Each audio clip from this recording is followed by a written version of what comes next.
is Joe Sculley. I'm the president of the Motor Transport Association of Connecticut, representing small business trucking companies in the state. We sat down with some of our members to learn about the costs and negative impacts that tolls would have on their business. Hi, my name is Mike Paine. The name of our company is Paine's Incorporated.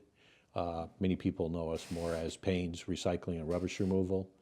We're located in East Granby, Connecticut. We have 52 large trucks and then 6 other vehicles of various sizes. We transport your household trash, household recycling, your business trash, and also bulky waste, which is construction site material. I'm Mike DeGrand. I work for John DeGrand and Son Incorporated. We're based in West Haven, Connecticut, and we transport telecommunications equipment throughout New England. My name is Sandy Clark. I'm from Smart Choice Trucking. We're based out of East Hartford. We have 7 tractors at this time, and we transport mostly general freight, groceries, and hazardous material. My name is John Pruchnicki. I am from Coastal Carriers of Connecticut. We're located in Ansonia, Connecticut. There's 30 trucks in our fleet. We have 22 here at 2 terminals, one in Ansonia in our main office, one in Bloomfield, Connecticut. And then we have 8 units that we run out of New Windsor, New York, Newburgh, New York area. We transport gasoline, heating oil, diesel fuel, all distillate products. We're a tanker company. My name is John Titsworth. I work for UPS out of Hartford, Connecticut. I am the Connecticut feeder planner. I oversee over 200 drivers and 200 to 250 tractors and over 1,000 trailers that come in out of Connecticut on a daily basis. My name's Herb Holden. I'm with Holdenrucking, a family corporation that started in 1961 in East Windsor, Connecticut. We have approximately 45 trucks on our fleet, and we transport everything from mulch to stone, gravel, sand, topsoil, as well as heavy equipment hauling for construction projects that happen in Connecticut and throughout the Northeast. Katie Childs. I'm with Tuxis Source Fuel and Vitali Transportation out of Meriden, Connecticut. We have approximately 40 trucks in our fleet, and we haul mostly petroleum products. My name is Anastasio Jr. I'm the CEO for Anastasio and Sons Trucking Company based in New Haven, Connecticut. We've been in the trucking business for 42 years. We run 25 of our own trucks, and we have about 10 small business owners who support us with additional trucks. Our company actually transports lumber, steel, utility poles, building material, feed for farm animals, fertilizer, and waste products. My name is Axel Carrion. I work for United Parcel Service. Our Connecticut headquarters is based out of Hartford, Connecticut. We have 22 businesses that operate out of the state of Connecticut. We have approximately 5,000 employees that service 11,000 customers. We make about 80,000 stops per day, utilizing approximately 1,300 vehicles in the state.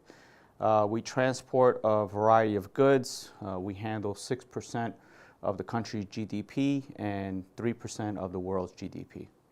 There are proposals to add tolls to existing highways in Connecticut. Yes. How much would this cost your business, and how would it negatively impact your business?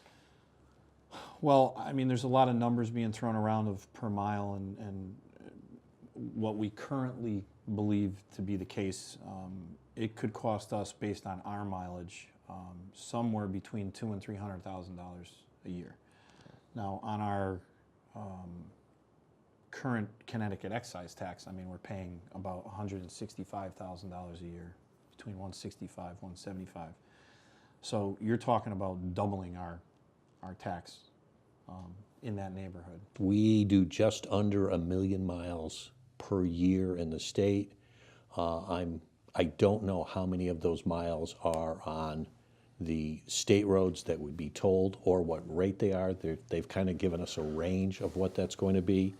I'm going to estimate that it's probably in excess of $200,000 a year. that it will cost, frankly, my company, and I will then have to charge my customers, my residents, my businesses, and my municipalities that I service. Yeah, we estimate the tolls will cost about $55,000 to our business, and we expect to pass this on to customers, so we would expect, nobody likes to pay tolls, so our customers are no different. I think that they would find ways to reduce their spending and reduce their toll impact at the cost of our business. For UPS, the majority, great deal of our businesses revolves around small and middle market businesses. So we would have to see as well what the impact would be for small and middle market businesses, what the impact would be on them and their ability to operate in the state. And as a result, that would obviously in turn have a great deal of effect on the amount of miles that we would travel in the state, the amount of vehicles that we would end up needing, and the amount of jobs that we have to support those jobs. The increase in expenses would come somewhere around $40,000 for us. We travel 75% during peak hours. To be penalized for traveling during those hours, I feel, is not reasonable. Our customers are the people who decide whether or when we're able to travel.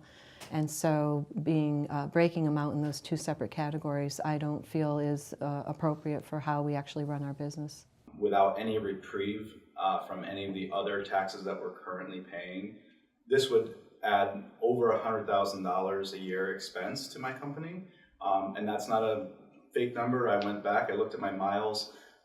My business does about 750,000 miles a year in the state of Connecticut, most of which is on our highways and other state roads.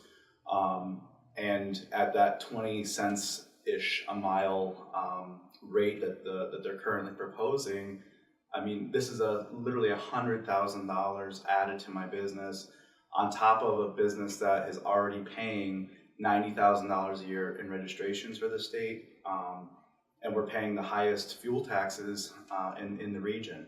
And that greatly impacts us when we're trying to sell our services and sell our products to companies that are not just in Connecticut, but we service companies that are in Massachusetts, in Rhode Island. And when we can't be cost effective or price effective, we can't do business. This would cost millions of dollars. It would also add to a time in transit. UPS is known for getting packages delivered in a timely manner. One of the things that tolls is going to do is divert traffic off our main highways and put them onto the secondary roads. This is going to add more time to delivery and cost UPS a great deal of money. One of the stats I am familiar with is it costs about $100 million per day per every 5 minutes a driver is held back. We're talking about adding 10 to 15% more volume on our secondary roads is going to hamper our operation quite dramatically. It would cost anywhere from $250,000 to $350,000, depending on whether it's on peak or off peak, and that's at the lowest rate. That's figuring that we have Easy Pass. In addition, the concern is I think that number is skewed and would be even higher because, as an example, we have one factory that we supply raw material to, and there's approximately 40 loads a day that go to that factory. Looking at where the proposed gantries may go up, we actually may hit 2 gantries going and coming, and the frustrating part is if we're getting on just before a gantry and getting off just after a gantry, it's a fixed price, and although the average may be so many cents per mile, it's going to be more skewed, which is going to force many trucks and cars to get off and run what's considered the secondary roads. I estimate that driving approximately 2 million miles a year would somewhere between $400,000 and $500,000 a year. Would the new expense of tolls force you to make adjustments to the way that you run your business? There's no question. I mean, there's no way you can absorb $500,000 in new expenses into any business.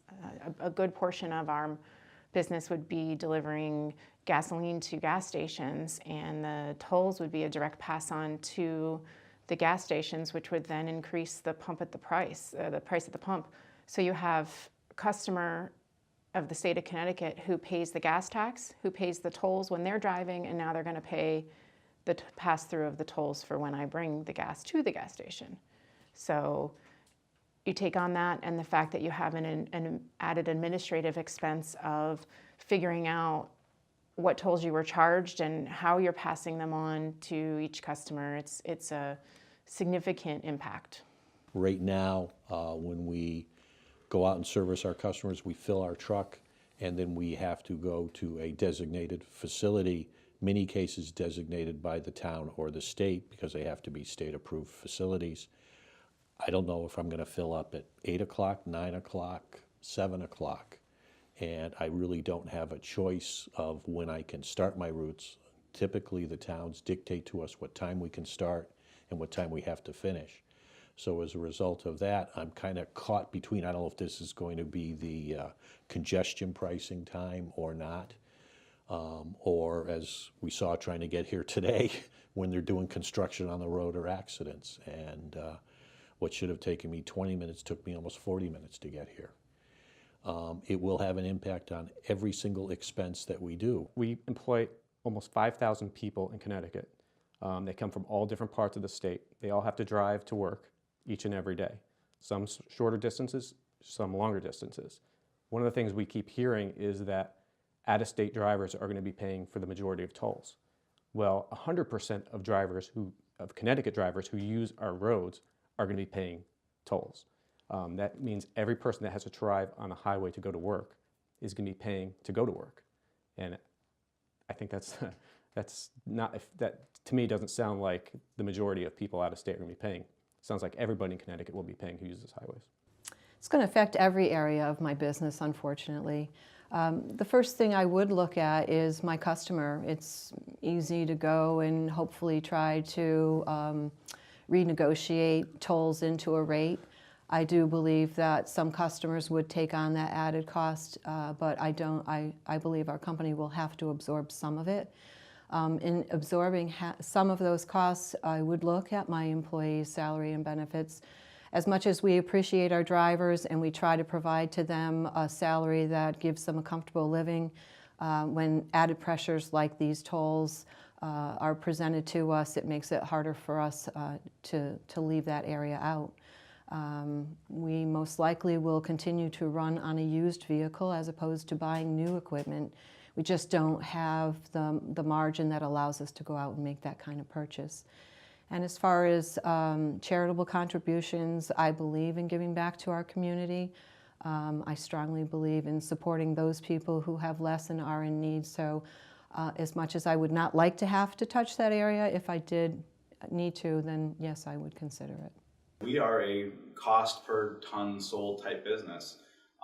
When my competitors can come into the state from Massachusetts, who pay half as much as we do for registrations, half as much as we do in fuel tax, their products and services are generally going to be cheaper coming down into Connecticut. One of my greatest issues that I have right now is I basically have a glass ceiling. We're located in East Windsor, Connecticut. You would think that with all the construction we have going on in Springfield, Mass, that my Connecticut corporation could have been 5 miles down the road from it. We should have been doing a lot of work up there. Unfortunately, because of how much it costs to run our business in the state of Connecticut versus what my competitors are doing in Massachusetts, I couldn't price anything into Massachusetts. And that's a standard thing that's been going on for years.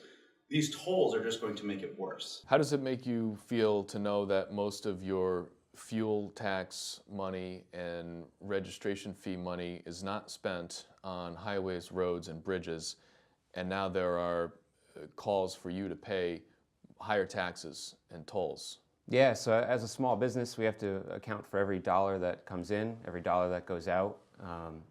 It's frustrating to know that the money that we put into the state to be spent on roads is being diverted to other uses and not to fix the roads that we're paying for. It's very frustrating because our livelihood is made on the roads, and we want to pay our fair share, and we feel we do with the different taxes that we spoke about earlier. And, you know, when it just keeps coming back to, well, we'll put it on the backs of the truckers, we'll put it on the backs of the truckers, it really is frustrating because we pay our fair share and we want to continue. We need good roads, we need good infrastructure, but at some point it's got to be the money that we've been putting in has to be focused on that, on infrastructure, road infrastructure for trucks and cars. So I think given almost 90% of the people of the state of Connecticut voted this fall for a transportation lockbox, which the premise was that the monies collected from gasoline taxes, diesel taxes, and IFTA taxes, which come from out-of-state companies driving their vehicles through our state, would go in this lockbox, and the lockbox money would only be used to fix our bridges and tolls. And I'm not alone. 90% of the people of Connecticut want this money tied to go directly to fixing our roads. The problem is it's all smoke and mirrors. There's no legislation that says this money has to go into that lockbox. So it's just a blame game on we're stealing the money to balance the budget, and we're blaming the fact that there's not enough money to fix the roads on the wrong people. What is your reaction when people claim that out-of-state trucks drive through Connecticut tax-free? My reaction is just that I pay in other states. I mean, through IFTA and through HUT, you know, we do monthly fuel reports due to our high mileage volume. So we pay our fair share to the other states that way. We all do. And out-of-state trucks are paying that come through here. I mean, it's a ridiculous argument. You know, if legislators need to better understand that, they need to ask the questions, because that's not how it is. Having the trucking industry being the scapegoat for years of fiscal irresponsibility isn't going to work. We're doing the best that we can to stay in business. Adding tolls to our lives isn't going to help make me any more profitable, isn't helping me save any money. We're basically running break-even years. How successful can Connecticut be when its private industry can only run break-even years? Because we're dealing with all this downward pressure of slower drive times, increased expenses, increased labor, increased healthcare. I mean, we have all these other issues that we have to deal with that have nothing to do with the tolls. And to just go after an industry because, well, that seems like a convenient answer or a convenient solution to solving our overspending problem that we have in the state, it's irresponsible. And when you take a look at a truck, a lot of people don't realize going down a highway, those are many moving small businesses that people, you know, rely on revenue to support their family. But it is frustrating that the perception is that the trucks are bad, the trucks are unsafe. These trucks now are so safe, and our drivers are very professional, and we kind of have a saying at Paine's that your customers and the people on the road should feel safer because you're there, not unsafe because you're there. And we try to be good stewards of being the friendly driver and helping people out, and I know we're not alone in that. I do believe that adding tolls to the state of Connecticut would not solve Connecticut's problem. I think that before they make such a significant move within the state, that they really need to take time to evaluate if there are other alternatives or not. Trucking provides a lot of jobs, good jobs in the state. It's a necessity. Every product, from food to furniture to the building of your house, is delivered by a truck. So it is a necessity. A lot of really good people work in the industry, make their livelihood in the industry. And I think that we have to look at it as it is a necessity, and how we could work together to get what the state needs to keep the infrastructure running properly, but yet what the industry needs to be able to exist and compete and keep the state of Connecticut and its people competitive. These are just a few of the small business trucking company owners in Connecticut. If you would like to hear more from them and learn about other solutions, contact the MTAC office and we would be happy to help.